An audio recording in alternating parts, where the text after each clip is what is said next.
Welcome to the Zoë Routh Leadership Podcast, where we explore the future and what this means for your leadership. We ask the big questions. What's happening on the horizon? What does this mean for us? And most importantly, what skills do I need now for leadership of the future? It's time to explore. Let's go.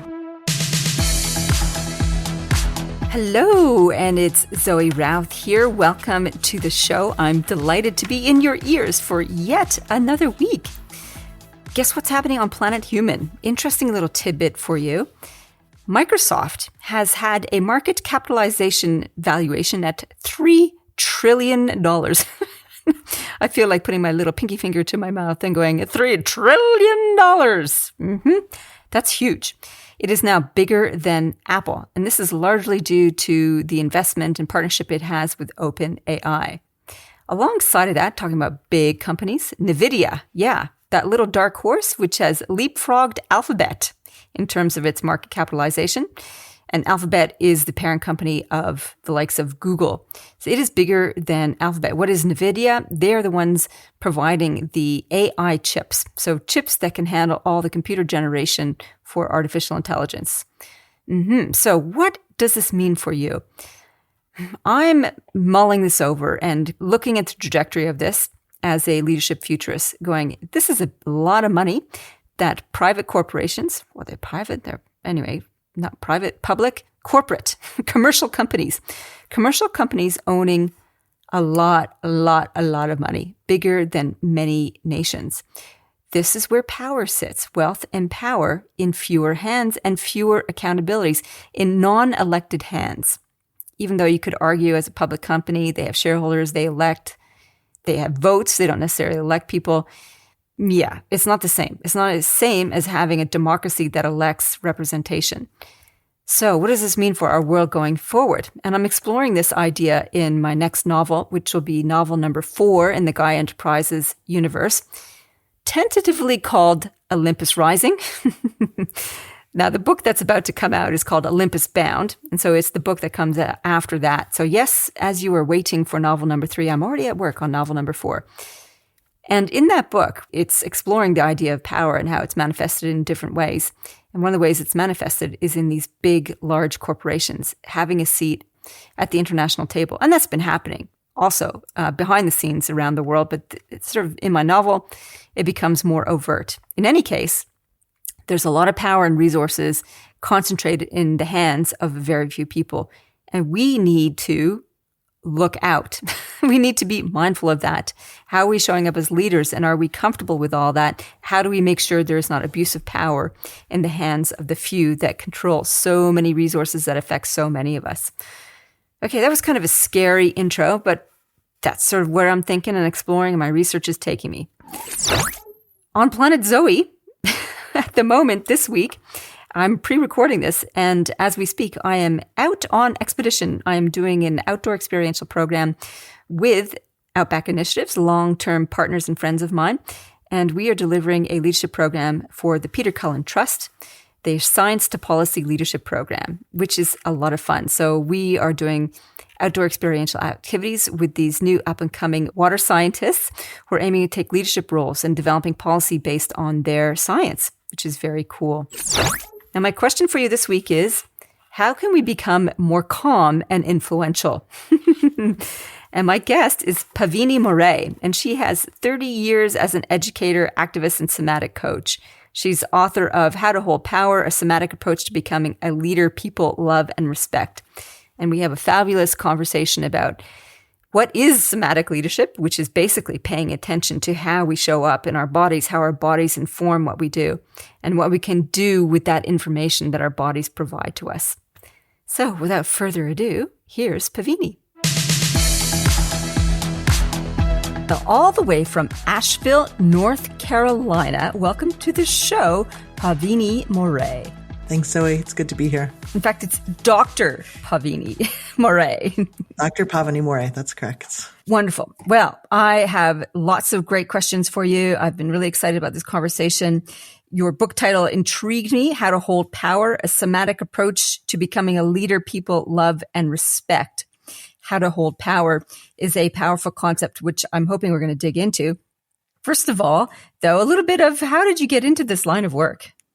Right. So somatics kind of found me. I had been a teacher, an elementary teacher, a high school teacher, teachers, all different levels, and started doing some personal healing work, found somatics and thought, aha, this is great. And at about that time, I was having a career transition into doing relationship therapy. And so bringing in somatics, what that means is that you're including the body in the conversation for folks who don't know. It just seemed like a natural fit. And so that was kind of the genesis of it. And as I studied and learned and practiced somatics and became more embodied myself, at some point along that journey, decided to start a company and was woefully underprepared for the intensity of leadership and the responsibility of it. And I just wasn't doing a very good job. And through my embodiment practices, through somatics, really felt my way into how to lead and how to lead with grace and skill and how to be a good leader. And so that was kind of the bare bones of that journey. And there's so much that is useful and poignant in what you just said. And I think the first thing that's sort of rattling around my brain as you said it is bringing the body into the conversation, particularly in a leadership context, but in any conversation. What do you mean? How do we bring the body into conversation? Yeah. Well, a lot of times we are focused on what we're saying, our thoughts, our judgments, our opinions. Are we going to sound smart? Are we going to say the right thing? Right. And we kind of forget that we're not just a head, that we have this wonderful resource of our body that's supporting our thinking, that's supporting our being in the world. And so when we bring the body into the conversation, we're learning to pay attention to what's happening below the neck, to the information that your body is continually offering to you as a source of wisdom, source of intelligence. And so bringing the body into the conversation is really first about developing awareness, learning to pay attention, learning how to put your attention in your body and to notice what it's saying, and then how to interpret that and how to make sense of it all so that you're not just walking around as a talking head, but as a three-dimensional, fully formed being in the world who can make really good decisions because it's like, have you ever had somebody say, oh, my gut said this, right? Or this was kind of my heart said this, right? So when people are talking like that, that's what they're talking about, is doing a body check. And so it's a conscious practice of putting attention on the body in order to guide your decision making. When we talk about the body as a source of wisdom, often what comes to mind, first of all, is we only pay attention to the body when there's something wrong with it, like when it hurts, when something's malfunctioning.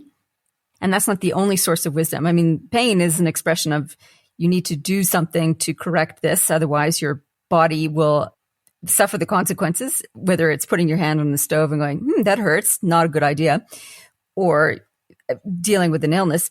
So can you tell me a little bit more about the different kinds of signals the body might give as a source of wisdom? I just talked about pain and you talked about gut instinct. Are there any others? Yeah, there's a lot more. The one that I focus on a lot in my book is called contractions, right? So we all have our muscles and our tissues in our body respond to stimulus. So someone walks in the room and you shudder, or your jaw clenches, right? Or your shoulders tighten. That is, those are muscle contractions. And it's your body kind of trying to do two things. One, manage your internal experience. And also it can be a font of information for how you feel about a certain thing, how you feel about that person, how you feel about that situation, right? If every time you walk into a meeting with somebody that you're working with, you notice that you feel really tense, right? That's your body giving you information that something's off in this relationship. Something doesn't feel safe to you. Something doesn't feel like you can relax. It doesn't feel like you can maybe trust them, or that you don't feel like they trust you, right? So there's this way that we can start to pay attention to those body contractions.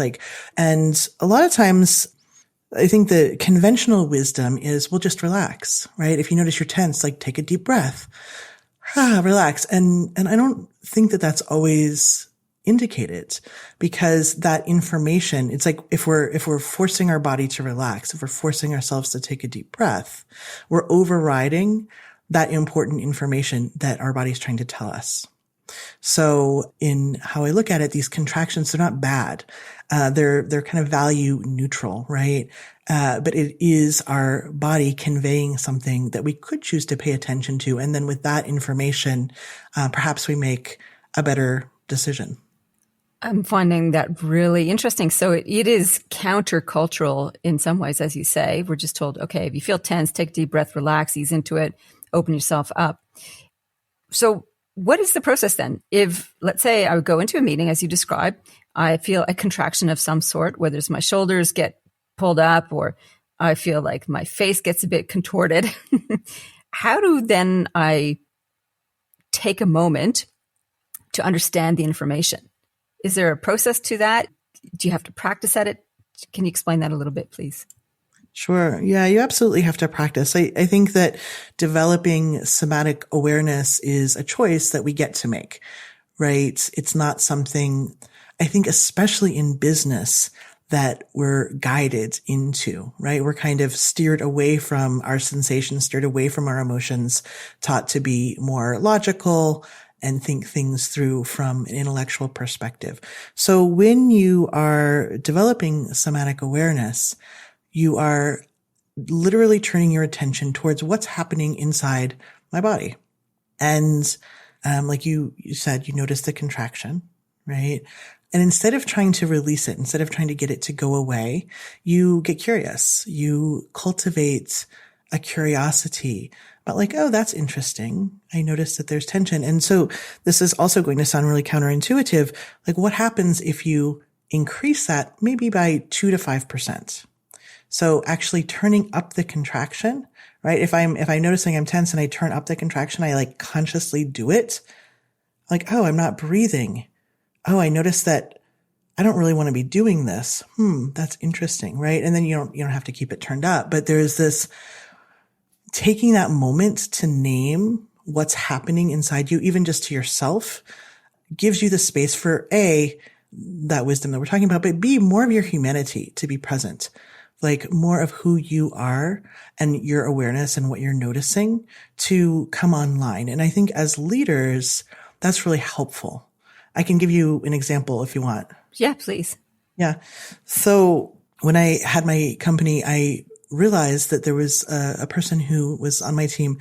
And when I was around that person, I noticed that I felt really like contracted, mistrustful, hesitant, like walking on eggshells a little bit. What else did I notice? I wasn't breathing fully. It didn't feel fun. So I noticed that I didn't feel relaxed around this person and they were my employee. And instead of paying attention to that, I tried to convince myself out of it. I tried to convince myself that it was something about me, that I wasn't being a good boss to this person, or that what I was noticing wasn't valid.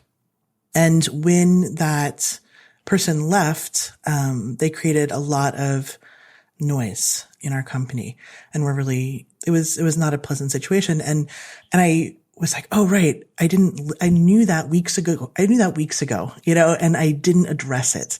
I didn't listen to those feelings and call that person in and say, hey, let's talk about this. This is what I'm noticing, that things feel tense. What's going on with you? Right. And I didn't pay attention to it. And I felt like it cost me later on. And so I think we have choices all the time, and we often override that information because maybe it doesn't make sense on paper. Maybe on paper, everything looks great.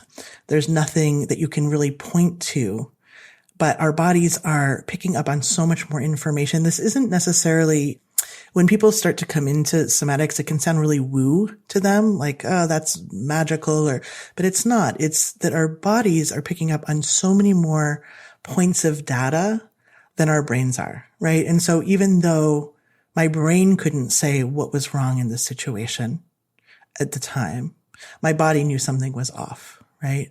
And so I think as a leader, really coming to trust that body intuition, what my body was saying, like, and then even if I didn't know what like what was wrong, I knew something was off.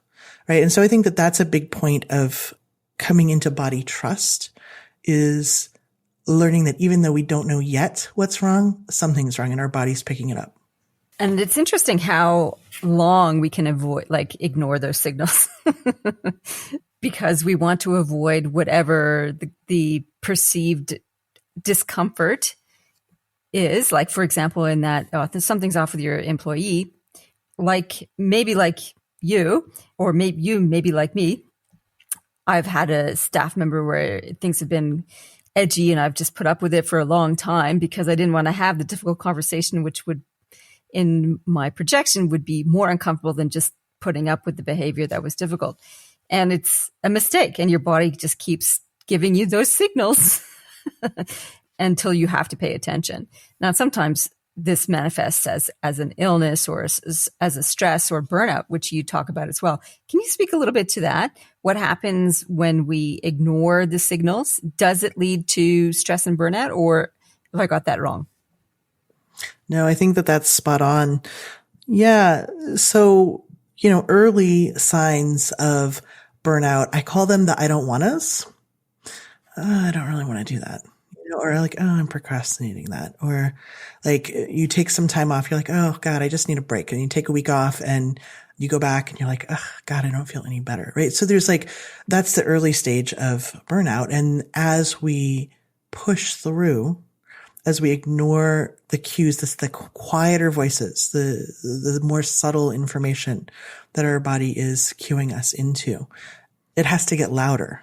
Right. And it does get louder. So that we finally have to pay attention to it. And often that can manifest as an illness. It can be an injury. It can be a stress related ailment. It can be burnout. I read last week that burnout takes 2 to 5 years to recover from. Oh, no. Which was really surprising to me. Right. And so that by the time we're burned out, we have ignored so many of the signs and symptoms that said, hey, this isn't working. Hey, you need something different. Hey, you need to set some new boundaries. You need to have a conversation with someone. There are needs here that you're ignoring, that you're pushing through. This is true of all relationships too, right? It's not just in our work burnout, but in a marriage, it can happen, in a friendship, that by the time we're burned out, by the time have really truly reached the end of our capacity where we cannot do it anymore, where we just get to that place where our mental health has failed, our physical health has failed, our relationship has failed, whatever it is. It's been a long time we've been ignoring those signals. So I think that for me, one of the values of developing somatic awareness, and you develop it through practicing, and we can talk about what that looks like. But one of the values is that you start to hear those messages when they're quieter. And I think for folks who have gone through a major professional burnout, they're going to recognize what I'm talking about, right? It's like you go through that, you recover from that at some point, and then the next time you are pushing through your boundaries, you know it sooner. You're like, oh, no, I know what that means, right? And those cues you're more attenuated to them. You're more attuned to them because, you know where they lead, right? And so that is a path towards embodiment too, right? Is going through a professional burnout or an ailment of any kind where we have not listened. And we get to that point where it all collapses and we fall apart. Like that is a path towards embodiment, because then the next time we know, we have that information. Absolutely. So I had cancer in 2005, and leading up to that event, the year before, like the 12 months leading up to it, I had flu, chest infections, 8 of them in the course of a year.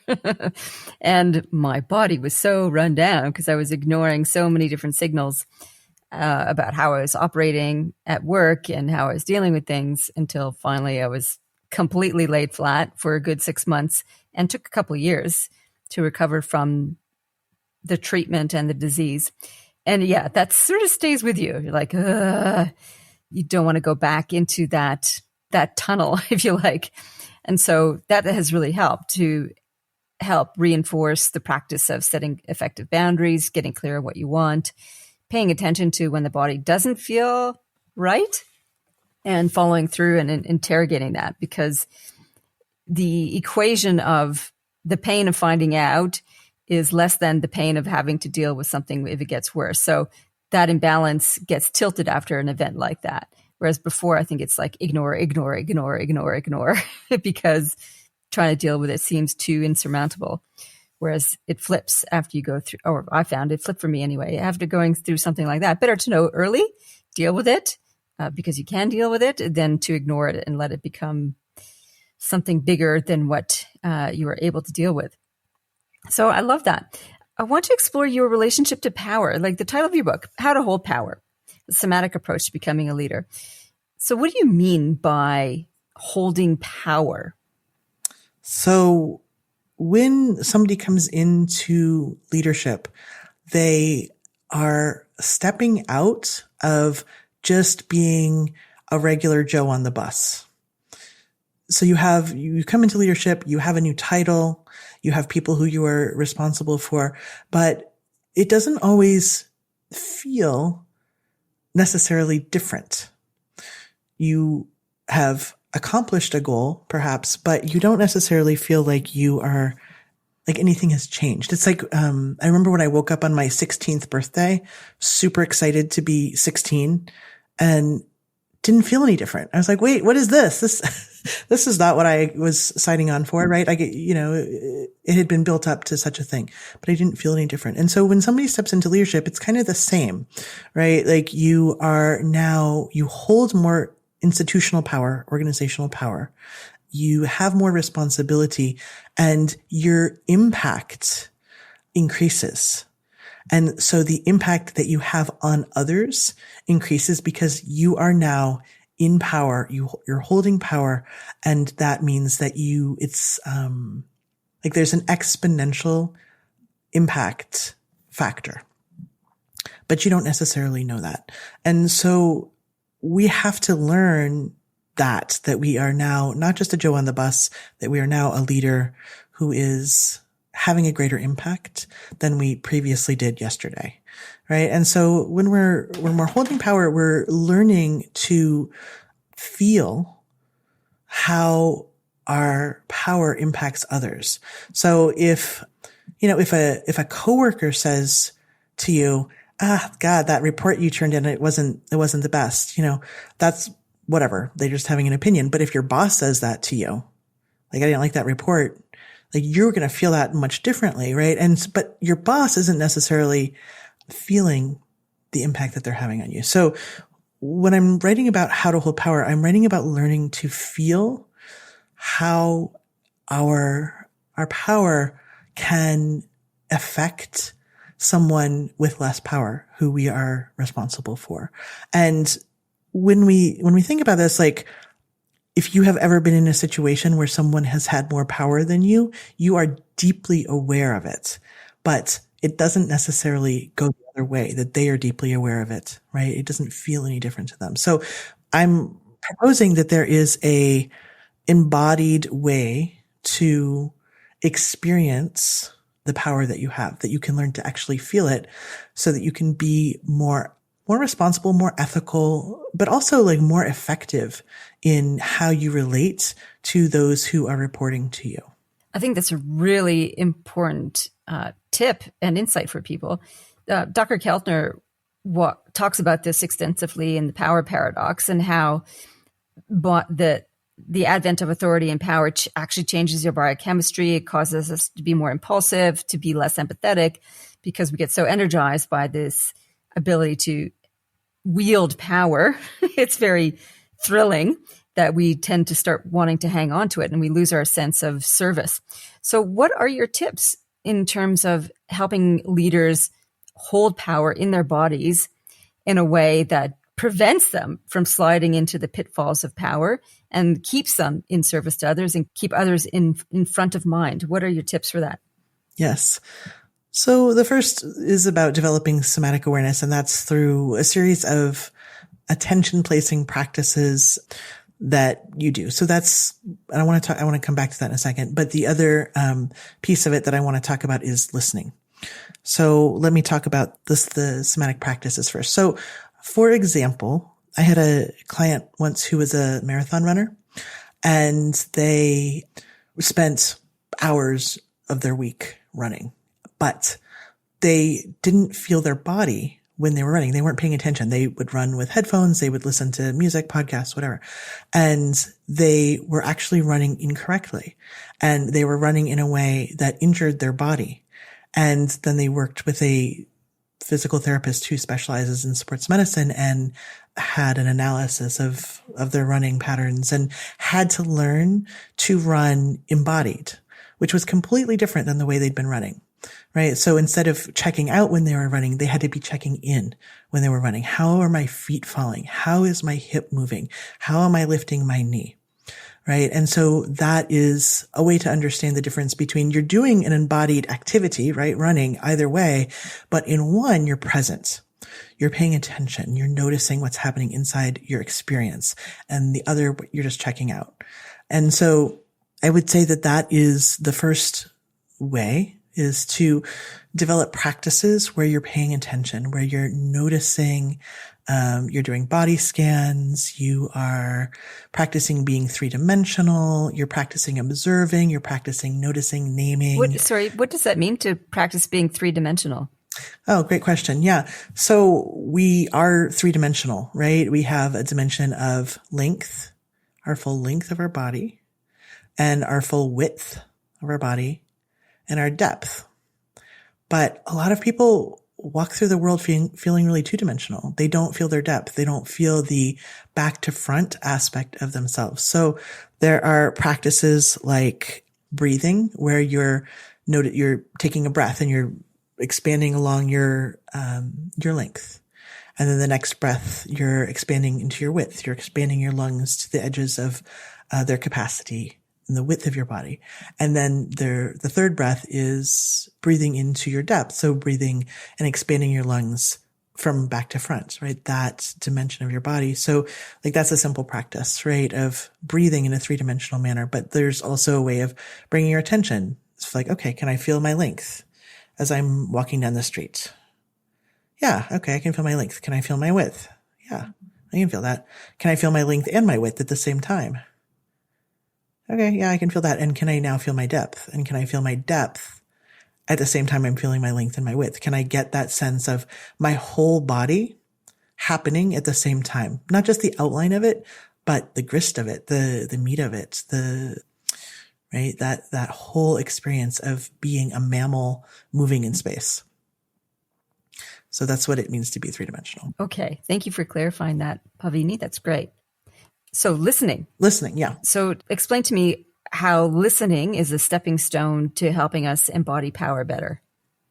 So when we listen without agenda, when we're not thinking about what we're going to say, and we're allowing what the other person is sharing to be true and real, right? So we're not negating it. We're not dismissing it. We're not denying it. We're just like, okay, this is this person's truth. This is this person's experience.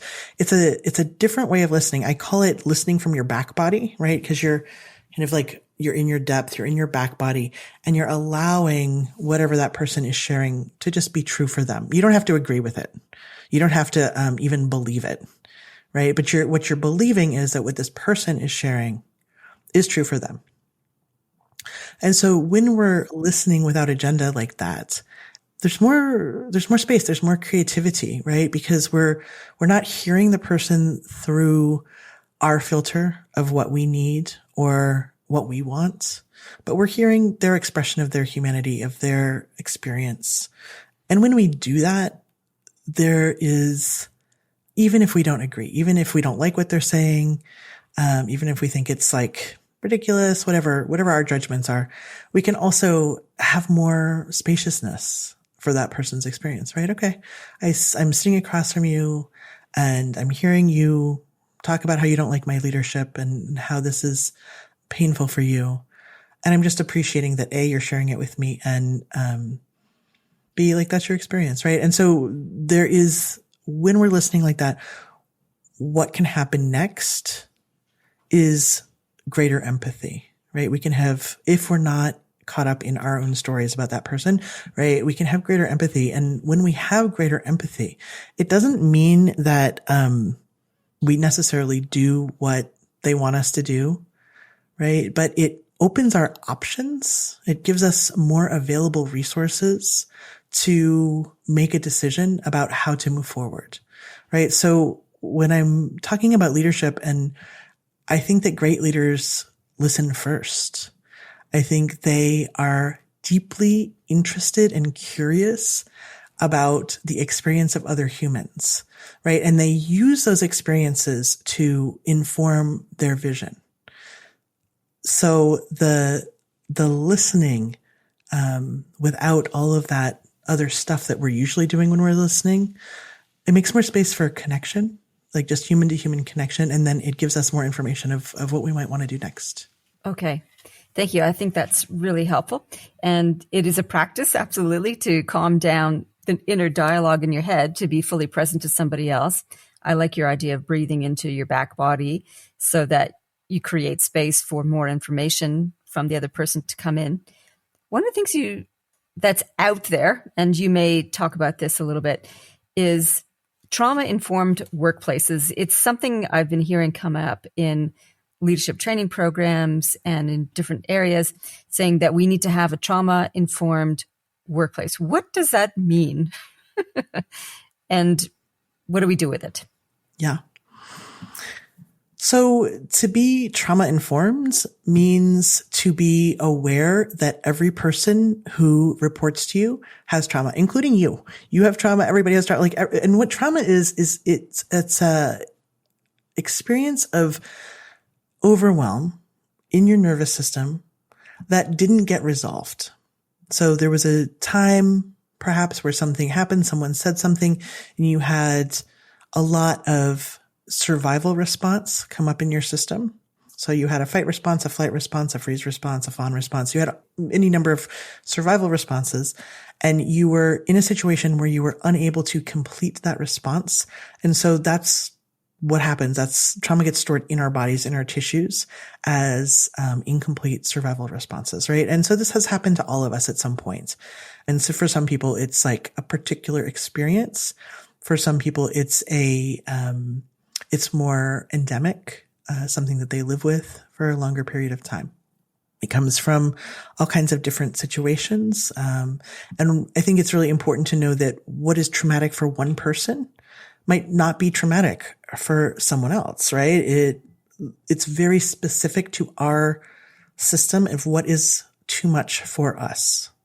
And another thing to understand about trauma is that when we feel like we have agency, when we feel like we can act on our own behalf, in a situation that could be a threat situation like that, it doesn't necessarily get coded as trauma in our bodies, right? If we feel like we can act.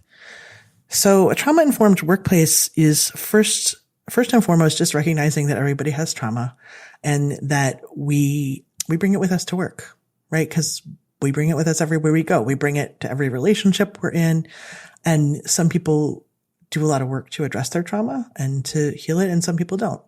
And so that when we're in groups with each other, different things are going to trigger different people.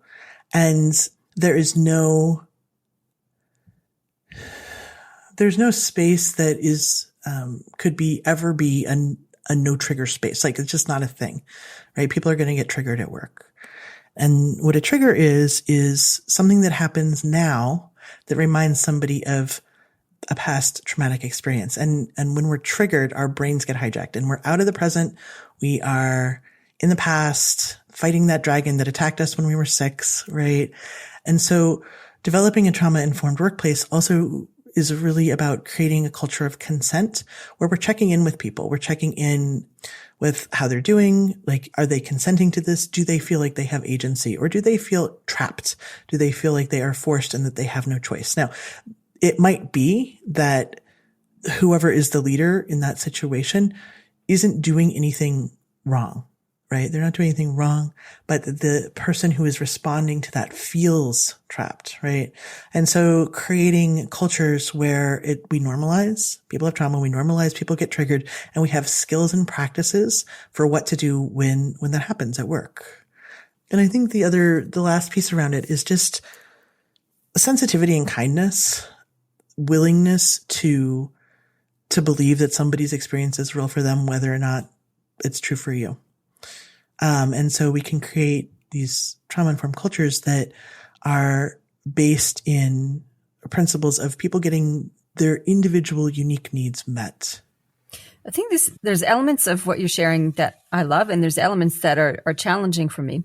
And it's just the idea that all of us have trauma, anything can trigger it, sounds like we're creating workplaces where you're just walking on eggshells.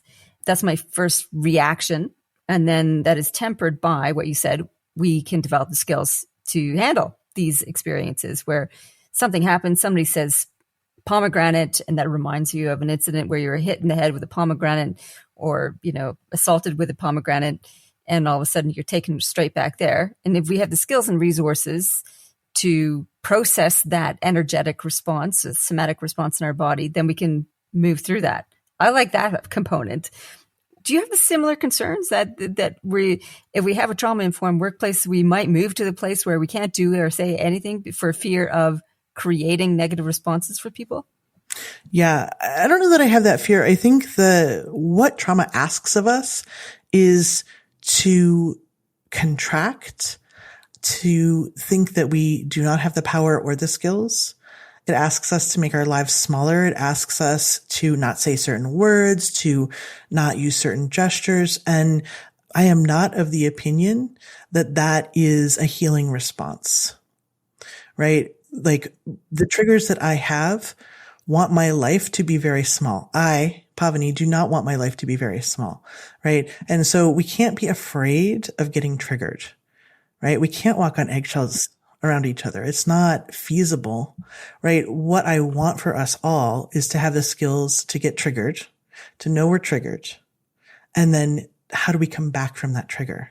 How do we acknowledge that happened? Not necessarily outwardly, but to ourselves at least, right? Like, oh, whew, my boss said that. I am really triggered right now. I'm going to go take care of myself instead of just trying to ignore it or deny it, that there is a deep acknowledgement of it and a commitment to coming back to and this is where, again, where embodiment really helps, is coming back to our center, to our sense of ourself, to our sense of like, oh, this feels like me, right? And it's nobody else's job to get me back. It's my job to get me back. Do I know how? Right? Do I know how to get triggered and come back from a trigger? And because trauma's not going anywhere, right? It's everywhere. It's ubiquitous. And, I will say that in relationships, like having this skill to notice it when it's happening, when we're triggered, and to take ourselves to whatever place we need to be able to get care, to give ourselves care, to take care of our needs. It's just a huge relationship skill. So I think it's kind of the opposite of, I'm looking at workplaces that are more resilient, that kind of welcome people in more of their humanity, not that, okay, well, Joe doesn't like talking about pomegranates, so like nobody talk about, it's not like that, but to say, okay, Joe, we know you don't like talking about pomegranates, but, we just want to let you know that that's going to be happening at our meeting today. Please take care of yourself however you want. Okay. I like that. I'm going to noodle on that a little bit. Thank you so much for sharing that. Now, Pavini, are you ready for the Fast Five? Sure. Okay. Question number 1. What is the future technology you most want right now? I would really there's a lot of technology right now that's coming out to treat trauma and PTSD. Things like biofeedback, devices that people wear, neural training that people are doing. I think it's awesome.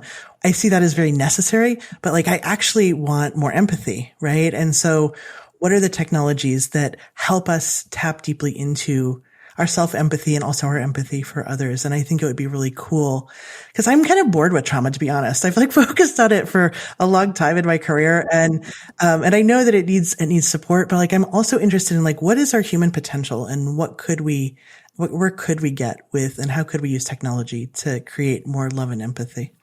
Well, it's fascinating to me. I was just listening to a podcast recording on the Flow Research Collective's Flow Radio, and they talked about this exact principle. How do we develop? There's different kinds of empathy. There's affective empathy, which is you feel it in your body. That's somatic expression. There's cognitive empathy, that's perspective taking. Then there's compassionate empathy, which is we are driven to act based on our experience and understanding of somebody else's pain and suffering. And they said that affective empathy, where we just get stuck in our body, so not fully process somatic expression, somatic reflection on that, actually decreases empathy. We get so caught up in somebody else's pain that we don't pay attention to our own, and it decreases our ability to feel things effectively. And what actually helps us be more empathetic is somatic practice, where we start to pay attention more to our own body, therefore diffuse some of those triggers as you talk about, and allow space for a compassionate response. Is there technology for that? There's some, like you say, there's tracking devices that can measure your heart rate and your heart rate variability in response to particular things. But the basic somatic practice is the keystone practice to getting us back to that place where we can be compassionately responding and increase empathy. It's worth a listen to that particular episode. Okay. Well, that's just a huge promo for your work. It's the gateway to more empathy. All right. Number 2, best tip you ever got for leadership. I think the best tip I ever got for leadership was I was in a leadership training, and the facilitator said that it was about feedback, about receiving feedback. And they said 95% of the feedback you receive is projection. It's about someone else. It's about their experience. It's about their feelings. 5% is valid. And it is your job as a leader to sort through that whole mess of feedback and find the 5% that is an accurate reflection of where your work lies. I love that. That's really helpful. Thank you so much. Okay, question number 3. What's one problem in the workplace you'd love to wave a magic wand and be fixed right now? What I really can see being very helpful is people having the skill of conflict repair. We don't know how to do conflict very well. Like you said earlier, you wanted to avoid a difficult conversation, which just, of course, increases the level of difficulty when it finally happens. So there's that, right? Getting better at conflict. But actually, what's really exciting to me right now is getting better at repairing conflict. How do we repair once there has been relationship rupture? And what are the strategies and the tactics that we do? So I think if I could wave a magic wand, it would be to give people the skills to how do we make things right? How do we come back into connection once we've become disconnected? And what are those practices and processes? That's beautiful. And it's something that we shy away from, I think. We just kind of get hurt and hold that hurt to ourselves and avoid the situation in person. Sweep it under the rug. Yep. Right. Yep. Big avoider. Yep. Okay. Question number 4, thumbs up or thumbs down? Who is a leader? You notice how I just swept that aside. Okay. Yes. Avoid pain and repair. Thumbs up or thumbs down? Who is a leader doing something right, or somebody who deserves a big thumbs down? I am a pretty big fan of Stacey Abrams, who is a Black American woman in Georgia in the United States. And she's a politician, and she ran for governor of Georgia. And she personally got, I can't remember how many people registered to vote in our last election. And I think she's also a really good fiction writer. She's very multifaceted, and I really appreciate her really taking responsibility for where she's seeing a problem and then doing something about it, instead of it's not really about her political machinations. It's really about oh, there is an issue here.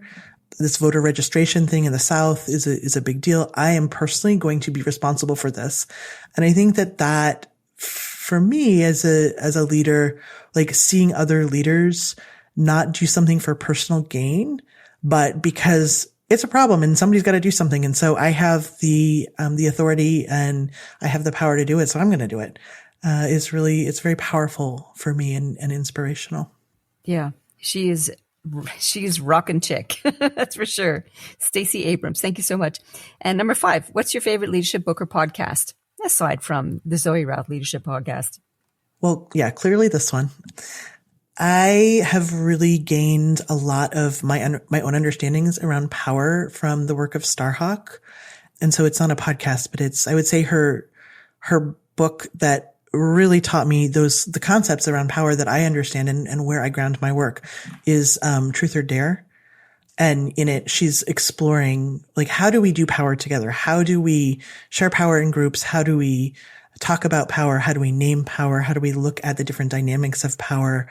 And how can we make it a lot more conscious? And so, and how can we do it in a way that's like beautiful and exciting and interesting? So I would recommend that book to folks.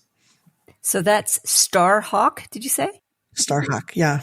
Starhawk, Truth or Dare.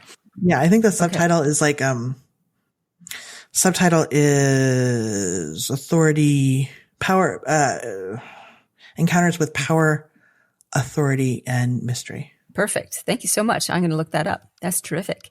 Thank you so much. That was the Fast 5.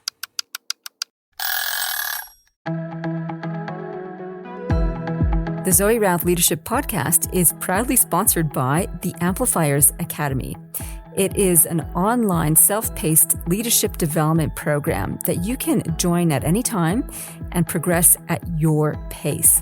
There are very short video lessons, great checklists and resources and recommendations and book summaries, all there to help boost your leadership thinking and abilities. We focus on leading strategy, leading culture, leading change, and leading performance.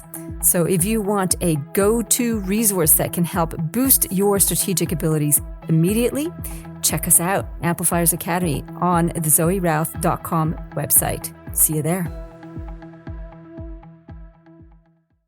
All right, Pavini, we're coming to the end. What else would you like to share with the audience? Is there a question I should ask at this point that you'd love to answer?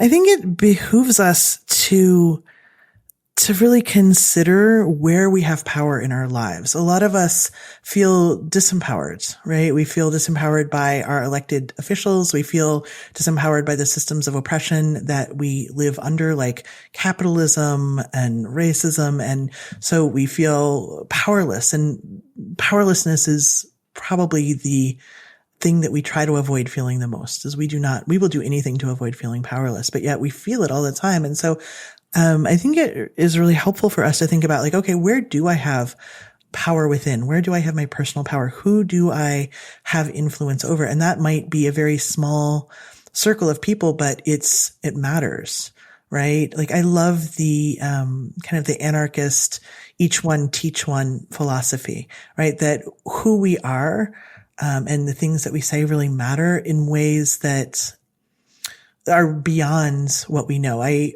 said it earlier that I was a teacher for many years, and sometimes I see my students and, they'll say, "Oh yeah, that thing that you said about whatever it was, that like that just really stuck with me and changed my life." And I'll be like, "Huh? What are you talking about?" Like, I said that was never a lesson I taught you, but it was these things that we say almost in an offhand way that are just the expressions of who we are, our being, our humanity, powerfully affect other people. And so for us to be aware of the power that we actually do have, and again, it's a practice of shifting attention, right? Shifting attention away from where we don't have power and where we're angry or feel bitter to, like, what power do I have and where can I make change in the world, and what changes do I want to make in the world, and to really do that from wherever you are in your process.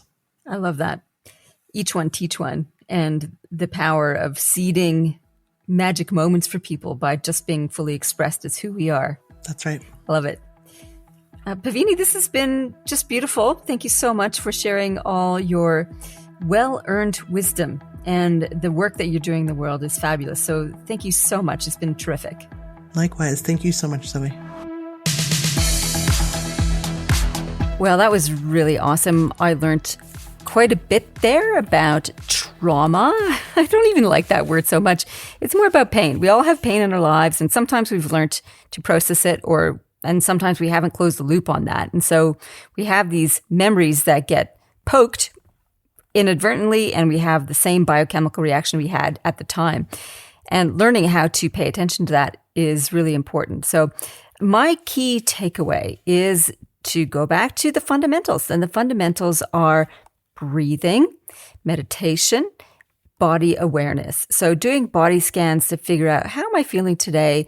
Breathing into any tension, asking curiously about what is going on here, and listening to the cues and signals the body is giving, whether it is a gut instinct response, whether it's a contraction of some sort, or whether it's a joyful response, which we didn't talk so much about in this episode. In any case, that sort of paying attention to self is pretty crucial. And in that, it leads to greater compassionate responses, which is what I'm all about, wise and compassionate responses as leaders.